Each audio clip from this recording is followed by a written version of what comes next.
We got the magic shining worldwide. Classic Tita, yeah, that's my name. Wag mong sabihin hindi ko kaya. Say it loud, we're playing the game. Classic Tita, get ready, get on. We got the style, got the power, feel the dawn. Sir, pag nahuli, abot lang, lusot. Yes. Sir, pag nahuli, merienda lang, lusot. Kilala nyo ba ang Clearing King ng Metro Manila? Tara, sabay-sabay nating kilalanin si Gabriel Go ng MMDA. Gap go on the go, making things clean, clearing the way for the Filipino dream. Build it up strong, development wins. Kagaganda ng Pinas, let the progress begin. Obstructing the sidewalk, illegal parking, illegal usage of the plant box. Ano bang itatawag ko sa inyo, Sir? Gabriel ba or Gab? Gab lang for short. Gab lang. So, Sir Gab, alam naman natin na influencer na po kayo, nasa social media, ganyan. So, outside sa work ninyo at saka sa social media, ano ba yung sino ka ba bilang tao? Ano yung mga nagpapasaya po sa inyo? Well, alam mo, outside of my work, I'm just a typical person na who is enjoying every bit of what we have in the society. Simpleng tao lang ako. Kung sa harapan ng trabaho, napaka-stricto ko. Yes. Outside or beyond the walls of my office and the operations, ako ay isang napaka-relaxing person. I enjoy, unang-una, I enjoy spending time with the family, yung mga anak ko. Then, syempre, aside from that, I enjoy going different places. I like trying new things. Mahilig ako mag-try ng kung ano-ano eh. Kaya dyan na rin pumasok yung hilig ko sa I try different restaurants, I try different kind of food. As much as possible, I want to go different places na hindi pa napupuntahan. Yun nga lang, hindi ko siya magawa ngayon. Kasi nga, syempre, even on weekends, meron akong mga duties and functions that kailangan kong gampanan pa rin. But, outside of the work, isa siguro sa hindi alam na mga tao na na-enjoy kong gawin is yung interaction sa mga tao. Mapapansin nyo lately, may mga kasama ako, mga iba pang mga mas kilala na social media personalities. It's not because after ako na sumikat kasama sila, no? I just enjoy doing what they do also, na gusto ko masubukan. At tulad yan, nagpo-food vlog sila, nagtatry sila ng different restaurants, different places. So, na-enjoy ko siya. I enjoy the company and also, syempre, yung pagkakaibigan. Kasi syempre sa trabaho natin, mahirap, hindi ko pwedeng sabihin na wala tayong kaibigan. Marami tayong nagiging kaibigan. It's just that the friendship that we build during work days and during sa trabaho ko sa kalsada, it cannot be compared. Hindi mo siya pwedeng ipagsama sa kaibigan mo outside of work eh. Kasi syempre, pag sa trabaho, may limitation. Yes. Pag sa labas, iba yung approach niya. Pwede kayo magkwentuhan, pwede kayo maglokohan. So, the boundaries are different. Yes. And aside from that, siguro isa pang na-enjoy ko, no? Yung able to help other people. Kung mapapansin nyo, recently, meron ako mga ginagawa na once in a while, pag nahuli ko, binibigyan namin ng sapatos, binibigyan namin ng helmet. Ano yan eh, hindi yan just because of what I have right now or where I am. Even before, bago ko pumasok sa government service, ginagawa ko na yan na once in a while, tara, outreach naman tayo sa probinsya. At the same time, hindi lang ako tumutulong but I enjoy also the road going there. So, yan yung mga iba't ibang mga bagay na hindi siguro alam ng mga tao na ginagawa ko during my off hours sa trabaho. Yes, okay. Sir, napaka-busy nyo pala, no? Yung parang sa schedule ninyo bilang government employee, tapos sa kalsada pa, tapos may life pa kayo outside from that. Paano nyo na ma-manage yung ganun? So, yun talaga yung gusto kong matutunan din. Parang 24 hours ata. Opo, 24 hours. Opo. Well, it's about balancing things. Yun nga lang, no? Ngayon sa situation ng trabaho ko, hindi ko masasabing nababalance ko lahat. Kasi kahit sa pag-uwi ko, even during weekends, kung meron akong kailangang gampanan, ginagawa ko pa rin. But at the same time, syempre, weekends, sabi nga natin, are for families. Weekends are for recuperating. But, nadjajuggle ko naman siya in fairness. So, makikita mo, mamaya konti, hawak ko din yung telepono ko, tumitingin na ako ng report, mamaya naman may kausap na ako, may instruction. Afterwards, pagbaba ko, tara, laro na tayo. Lalo na meron ako isang baby pa. So, tara, laro na tayo. Yung ganon. So, kahit pa paano, na-juggle ko siya. Yes. But I think the most important thing na natutunan ko no, is yung to set aside yung kasi alam na natin yung trabaho ko, it's very stressful. Di ba? We set aside yung stress ng trabaho sa ibang bagay. So, when you're outside of work, syempre, hindi mo pwedeng dalhin yung init ng ulo mo, yung problema mo. Yes. So, kailangan, you have to be constant, tuloy-tuloy yung ginagawa mo. But at the same time, kaya mong i-manage. Outside from work, may mga hobbies ba kayo? Mga gustong-gustong ginagawa everyday? Napakadami kong gustong gawin, sa totoo lang. Kasi, if we're going to look back, no, kung titingnan natin, before I joined government service, very active akong person. Araw-araw, nag-gym ako. Yes. As much as possible, I run outside. I go during weekends, lumalabas ako ng Manila. Nag-off-road ako. Mahilig kasi ako mag-off-road din. Tapos, adventure. Tapos, siguro isang mapapansin ng mga tao, na lalo yung mga motorista, pag hinuuli namin, for example, sabihin sa akin, Tol, kanina may hinuli kami. Sir, nakalock kasi yung shift knob, nabaha kasi sa sasakyan. Hindi namin maalis. Gulat sila. Sir, pitikin mo, tanggalin mo yung cover na yan, may shift lock yan, pwede mong... So, alam ko. You know why? Kasi even back in college, isa sa mga hobbies ko is mga sasakyan at motor.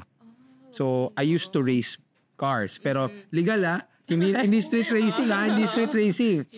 Even before I promote responsive and legal racing na controlled environment na sa mga track. So, I do track days, I do slalom racing, circuit racing. So, yan yung mga hobbies ko na hindi ko na magawa ngayon. So, ang nagagawa ko na lang siguro, yung kung saan man may bagong pwedeng puntahan, pasyalan, saka kumain. Food is life. Diba? Food is life. Lahat naman tayo. Sir, ano po yung mga personal values na sinusunod ninyo na parang non-negotiable, hindi pwedeng i-compromise, anything? Baka maraming tamaan. Hindi, siguro marami akong mga moral values and character that I carry sa mga trabaho ko, and syempre bilang isang head ng special operations, no. But I think one thing that is non-negotiable to me is yung integrity. Integrity, bakit? Sa kalsada kasi masyadong maraming compromises, 'di ba? Marami tayong naririnig. Sir, pag nahuli, abot lang, lusot. Yes. Sir, pag nahuli, merienda lang, lusot. So, that's something that I want to change. Hindi lang ito sa level ng enforcers, but also sa level ng society. Ang kalsada is a big pot of gold yan. Sinasabi nga nila, di ba? Ang kalsada, napakadaming pera. Yes. So, kung hindi mo kaya i-maintain ang integrity mo, you're gonna go down the stream with them, di ba? Susunod ka na lang sa agos ng tubig So, kung ikaw ay magiging isang, kumbaga sa masamang salita, magiging hadlang ka.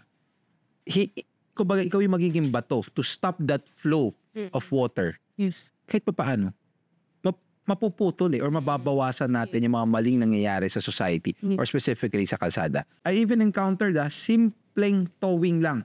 Illegal parking, tinow namin. Nakasampa na yung kotse, lapit sa akin. Boss, pag-usapan na lang natin. Bigyan na lang kita 10,000. Nakasanayan kasi sa diba? Nakasanayan Sabi ko, you're willing to give that amount, na 10,000 pesos? Samantalang yung violation mo, 2,000 pesos. Yes. Plus towing lang naman, na hindi naman aabot ng 10,000. Yes. Diba? So, it's not about hindi na tawag yung sinasabi na, mahahassle kasi kami.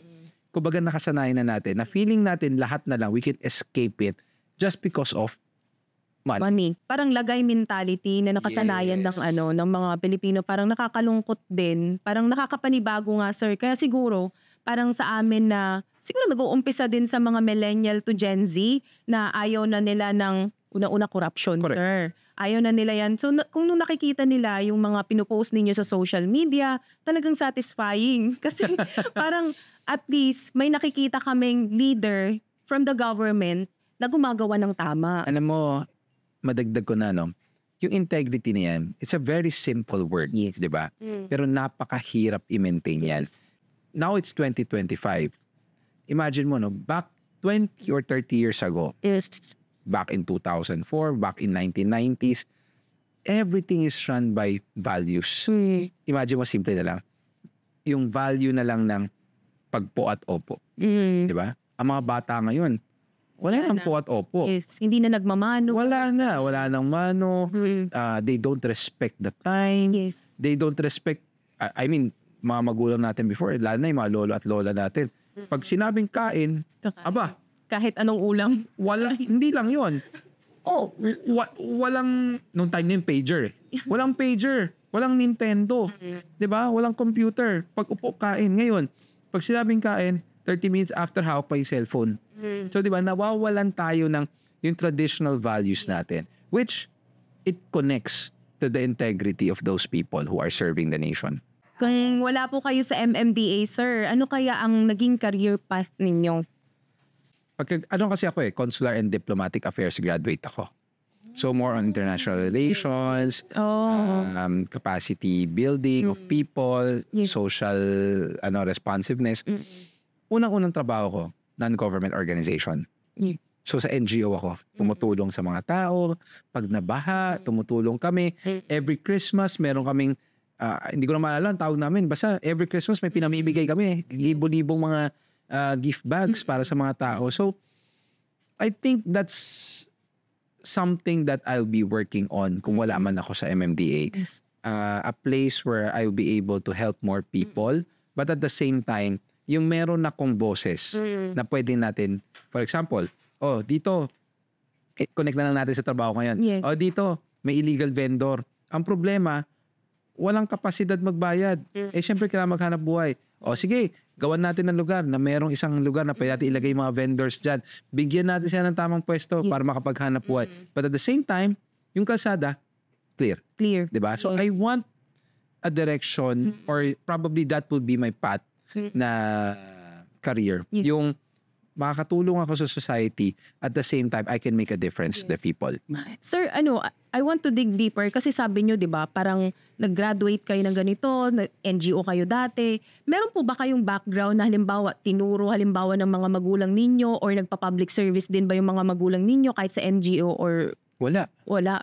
Actually, in the family, I am the first who is in government service. We did not come from any political family, no background of political service. I think siguro ang pinaka-ano lang dyan, probably mga pinsan ko na Yes. abogado. But other than that, wala. Actually, itong pinili kong career, it's actually coincidental Hindi ko pinili, hindi ko hinanap. It was coincidental. I never expected it. Kasi nga, una-una, di ba? Consular and Diplomatic Affairs Anong alam ko sa illegal parking? Yes. Anong alam ko sa towing, di ba? So, malayo. Ang nangyayari lang dyan is, when I tried, sabi ko, kasi lahat pwedeng pag-aralan Lahat pwedeng matutunan. Ang batas pwede mong pag-aralan. Knowledge can be learned, di ba? So, unti-unti natuto ko. Hanggang sa sabi ko, pwede pala, yung passion ko na to make a difference, pwede pala natin mai-adapt sa trabaho ko sa enforcement. Yes. And I think it's becoming, it's having a positive outcome. Sa dami na ng nagganap ninyo sa buhay, sir, ano pa yung mga gusto ninyong i-achieve sa professional or personal ninyong buhay? Well, personal, alam mo, achievement or on a personal scale, dreams are endless. So lahat tayo may mga pangarap. And I think when we talk about personal achievements or personal goals, hindi dapat matigil sa isang bagay lang. Kasi once na tumigil tayo, let's say sabihin natin, gusto ko after 10 years from now, ito na ako. After that, wala na. Hinto na ba tayo? Diba? So I believe personal goals dapat tuloy-tuloy yan. We just put a benchmark. Yun lang yun. But on my professional career siguro as public servant, siguro andun ako sa verge ng gusto ko mas maging malawak, mas maging bigger yung yung kumbaga yung touch ko sa society that I can make a difference. right now, marami tayong nagagawa. Nadidisiplina natin ang tao, nabibigyan natin sila ng tamang, kumbaga, guidelines, we re-educate them. And at the same time, sabi ko kahit paano may natutulungan tayo once in a while, may napapasaya tayo mga tao. But I think we can still go on further ng mas malaki. So, siguro yan yung on my capacity professionally. I want to have a bigger scope where I can touch more lives of the people and make a difference. At the same time, hindi lang mga lives ng mga tao. But I want, kasi ako meron akong, hindi naman frustration, pero meron akong isang pananaw na kaya natin baguhin ang ating bansa. I mean, ang ganda ng Pilipinas, di ba? We have a lot of natural resources. Ang dami nating mga bright minds, di ba? Pero ba't di natin magawa yung progressiveness similar to other countries? It's because may kulang. Yes. May kulang. We are encouraging people to invest here. Pero ba't di natin tingnan mga tao natin magagaling, bakit umaalis ng bansa? Brain drain tayo eh. Yes. So we have to do something to make these people come home and develop them here. So yun yung parang, alam mo yun, yung sabihin na natin, unbelievable dream, pero I have this goal na sooner or later, nakikita ko yung society natin will be progressive and I want to be part of it. Yes. Eto sir, baka matuto din kami. Ano ang pinakamahalagang lesson na natutunan ninyo? Marami, sa totoo lang. Sabi nga nila, di ba, you can never please everyone. So, I think that's one of the lessons that I've learned, no? Bilang sa nagtatrabaho sa kalsada, yung kahit anong gawin mo, you can never please everyone. But, kung inilimit mo yung sarili mo na, hindi ko naman kayang i-please lahat eh. So, wag na natin gawin. Stop na, wag natin gawin. Then, what sets you apart from those people who are not satisfied or are never satisfied of what you are doing? Kasi ganun din eh. Marami mga situations, di ba, na-involve yung operation ko, na-involve ako. But at the end of the day, lagi kong natutunan dyan is, if you will not do it, who will do it? Di ba? Kung hindi natin ngayon gagawin, kailan natin gagawin? Imagine this. Hindi natin gagawin ngayon, it's because wala hindi naman natin maayos yan. Okay, stop tayo dito. How about the generations? Yung sumunod na generation, back to zero na naman. Back to zero sila. Pagdating nila, pag ginagawa nila itong certain aspect na to, same thing. Wala hindi na natin magagawa kasi ayaw din naman sumunod. So, puro back to zero tayo ng back to zero. Back to square one tayo. Kaya that's something that I learned, no? Kahit anong sabihin ng tao sa labas, kahit anong marinig mo, if you know what you are doing is right and you're principled enough to do it, go ahead. Kasi at the end of the day, marirealize din ng mga tao na, teka lang, may point siya. Yes. Diba? Kaya lagi ko nga sinasabi, sasabihin na, sir, kahit naman anong gawin mo dyan, hindi naman magbabago yan eh. Yan nga po ang problema natin eh, yung mindset nyo. Kung hindi nyo aayusin yan, magtuturo-turoan kayo, paano natin babaguhin? Umpisahan nyo sa sarili. So I think that's one of the best lessons I've learned. You don't just give up. You don't stop because you cannot please everyone. Kasi diba the normal saying is, if you can't please everyone, then might as well stop. Yes. Ako hindi. You can't please everyone. Tuloy lang natin. Because at the end of the day, meron at merong maniniwala at meron din tayong kumbaga mapapartake na pagbabago. Sa trabaho sa kalsada, it's a lifelong lesson. Every day there's something that you have to learn. There's something that you have to adapt. So tuloy-tuloy ang learnings natin. But kasi ganito yan eh. Pag umabot ka sa point in time na magkakaroon ka ng doubt sa sarili mo, what more yung mga ibang tao na nasa paligid mo? Like on my end, I have a big team. Kung mag-doubt ako sa sarili ko, paano naman yung mga tao ko, di ba?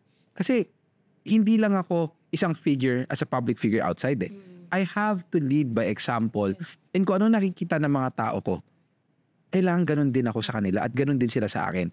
So, wala pa naman. Parang hindi pa ako umabot sa point na I'm doubting my capacity. Pero, minsan I ask myself din naman na, itong ginagawa ba natin, is it still worth it? Yeah. May mga ganun eh. Pero kasi, babalik tayo doon sa sinasabi ko, no, na at the end of the day, kung walang gagawa, sino gagawa? Yes. Hihintayin natin? Maghihintay tayo ng sino? Hintayin natin after 2 years, 3 years, baka sakaling merong maglakas ng loob, ayusin to. Paano by that time? Paano pag wala? So paano? Iwan na lang, back to zero tayo. Or pagdating ng 3 or 4 years from now, may dumating. Paano yan kung too late na? Okay. 'Di ba? So, pag those times na nare-realize ko or nakakaramdam ako ng mga thoughts na, worth it pa ba to?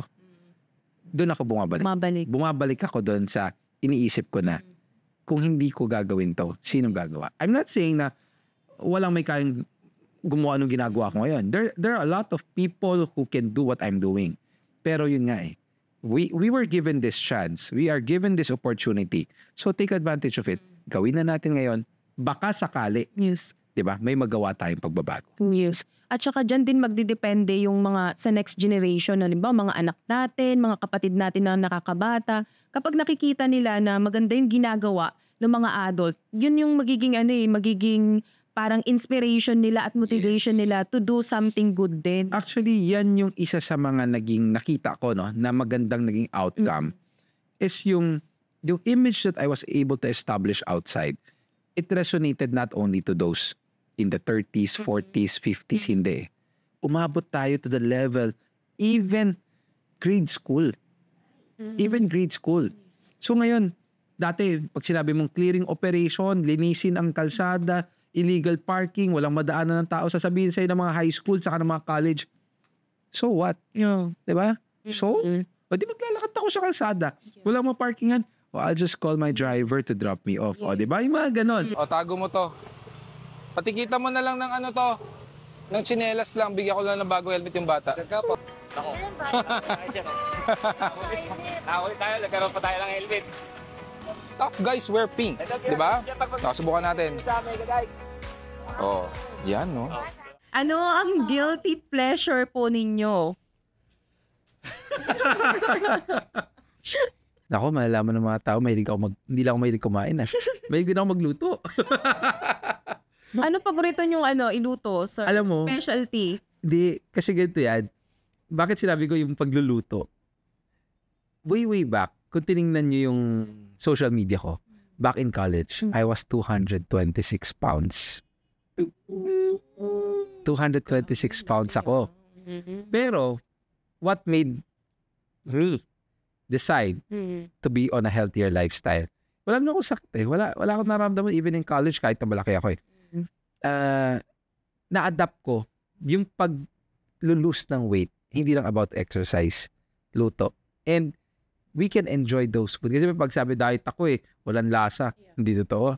Ako nung nag-diet ako, masarap yung kinakain ko. So, na-adapt ko siya. So, siguro that's one of my guilty pleasures, yung pagluluto. Bukod sa pagluluto, sir, yan, di ba? May ano ba kayo, quirky habit or mga secret talent? Secret. Secret na yun. Hindi na sinasabi. Well, sige. I'll let you in another secret. Nung high school days ko, uso sa atin yung yung, di ba pag summer, mag-sports camp ka, mag-summer camp ka, magpa-training ka ng ganito-ganito. Normal na very athletic ako. So I was part of the National Youth Bowling Team back in high school to college. Pero may isa akong sikreto na hindi ko na uulitin kahit sabihin niyo ulitin ko. In-enroll ba naman ako sa Center for Pop Music Philippines? Mahilig ako kumanta. Yeah. Pero sa CR. Pero, yan. Hindi ko sinasabi maganda boses ko, pero kayang kumanta. Pero huwag niyo papakantayin na. Tatanungin ko sana Baka paglabas nitong episode na to, alam na naman tao kung makanta ko. Oo pala. Kasi, yes. Ano nangyari? Parang wala kang pores. Oo. Totoo. Parang zero pores. Ang kinis. May regimen ba kayo dyan, sir? Baka sakaling may matutunan po kami. Maniniwala ba kayo pag sinabi kong, kasi sinasabi ng iba, sir, siguro may ginagamit kang mamahaling products. Hindi nga mamahaling ginagamit ko eh. Sa totoo lang, yung facial wash ko is actually a local brand. So, sikreto muna natin sa Kaya, Tapos, yung regimen ko siguro, normal, yung mga facial, hydration. May ginagamit naman ako, mga facial hydration, facial cream, facial scrub. Tapos sabi ko, yung pinaka-main soap na ginagamit ko, local brand lang siya. At maniwala ka sa akin, ako, natuwa ako sa kanya. As compared to yung mga mamahalin na branded na ginagamit ko before, mga years back, ito, okay sa akin. Ay, bulong mo sa akin yan mamaya, Kasi sir. ah. Tapos lang, Sunscreen. Dapat nagsa-sunscreen ka ba lagi, sir? maniniwala kayo, hindi ako gumagamit halos ng sunscreen or sunblock. Ano ko? For one, ayoko yung feeling na it's very sticky. Meron akong recommended sa'yo mamaya. Yan. Sige. Sinasabi ko Sige. sa'yo. Naku. Tapos, ano pa ba? Lotion. Lotion. May sinasabi mga tao. Kasi isa pa pala sa ko, mahilig ako yung mga mag-collect ng mga perfumes. Oo. So, minsan sasabihin ng mga tao, ano ba ginagawa mo? Bakit mula umaga hanggang gabi, Mabango. ang bango ng perfume mo hindi nawawala? Meron akong sikreto dyan. Di ba sabi nila, for the perfume oil to last, it Yes. should be well hydrated. Ayun na lang. Alamin nyo, bakit ko sabi hydrated? At ano ang ginagamit para hydrated ang skin? Lotion. Sinusunod niya siguro sa lotion. Lotion. Tapos Pero, dinidikit may mo. pero ako. I tried before. May sinubukan ako lotion, yung mga branded lotion na unscented. Hindi siya effective. Meron ako isang ginagamit na lotion. Whitening na siya, but at the same time, it prolongs the scent of the perfume oil. Okay. Local brand din ba yan, sir? Hindi. Japanese brand. Ako personally, I support local businesses. Even the small businesses na nag-upisa pa lang. Bakit? Kasi sila yung may kailangan ng tulong natin di ba? I mean, hindi naman ako, malaking tao na pag sinabi ko, bilhin nyo to, bibilin nila kaagad. Hindi naman. But what I can do is kahit pa paano naman ma-reach yung, kumbaga madagdagan yung reach nila. Yung malaman ng tao na, ay, meron pa ng ganito. Ay, meron pa na tayong ganito. Locally, kaya pala natin mag-produce ng gano'n. So, yes, I strongly support mga local brands and I strongly support yung mga local business people natin who are starting to do their own brandings. Marami po akong maraming mga nag-reach out sa akin na ako natutuwa kasi nagugulat ako, ang ganda ng design kaya natin gawin dito yan. Uy, ang ganda ng tela. Kaya pala natin. So, ako, I really support the local industry. Yes. Tsaka kung i-follow nyo si Sir sa TikTok, nakikita ko rin yung mga pinopromote niya. Karamihan, pero doon na nakita ko mga pagkain pala. At saka yung meron yung helmet na binigay niya doon sa bata. Yes. Tuwa din ako yung kulay pink na helmet. Yes. Sir, ano ang perfect na off the grid para sa'yo? Literal, off the grid. Di ako makontak. Nag-turn off ang wifi, no? Hindi. Actually, never ako nag-turn off ng cellphone. Never ko ginawa yan. Kasi minsan makakatanggap ako ng message 11:30 in the evening. May message ng office. So, ako naman kasi, on the go ako Ay, kailangan. O, sige, tara. Siguro yung perfect off the grid day for me would be, kasi ako late ako natutulog As in, sometimes I go to bed at 12, 1, sometimes 2 a.m. Yung gigising ako ng tipong 10 a.m. in the morning. Yeah. Pagising ko in the morning, relax lang ako, I go out, have coffee, I enjoy. Siguro ang isang pinakagusto ko na nilook forward ko, yung breakfast food nating mga Pinoy talaga. Sinangag, itlog. So, it's very relaxing for me and I enjoy. Sometimes, ang ginagawa ko pa nga, sasabihin nyo, hindi relaxing to pero para sa akin relaxing. Naglilinis ako ng kwarto. Tapos kunwari yung mga sapatos ko. Ako naglilinis niyan. Isa-isa yan. So, na-enjoy ko yon. Tapos meron pa ako meron ako isang nakakatuwang, hindi naman hobby, pero yung para sa akin, wala akong work Gusto kong gawin to kasi nare-relax ako. Yung aparador ko, isa-isa inalalabas ko yan. I-rearrange ko yung mga t-shirt, i-rearrange ko yung polo ko. Yung ganun lang. Yes. So, kahit pa paano nare-relax ako, na-enjoy ko yung free time ko. Then, yun lang. Hindi ako mahilig kasi lumabas masyado.